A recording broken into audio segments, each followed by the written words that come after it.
Kung buutan kayo tanyawa kay Kristo, useless. Useless lang. Useless. Tanawa si Cornelio. Mo gini akong always gini example. Grabe na ang iyang pag-ampo sangko sa langit. Pero nganong gipadtuan pa mo San Pedro? Ngano man kay ang iyang pagkabuutan dili pa enough. Bitaw tanawan ng mga amigo na to nga mga Katoliko. Tanaw mga Katoliko, mga badlungon kay kami, mga buutan kay mi. Maluwas mi pag sure mo. Ngano kamo di ang manluluwas? Dili oy.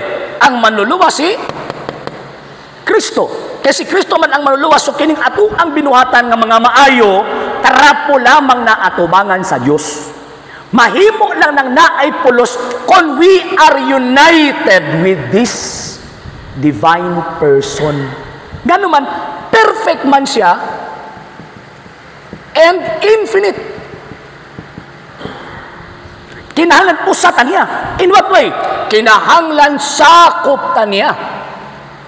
Nga maunang gitawag og saman simbahan.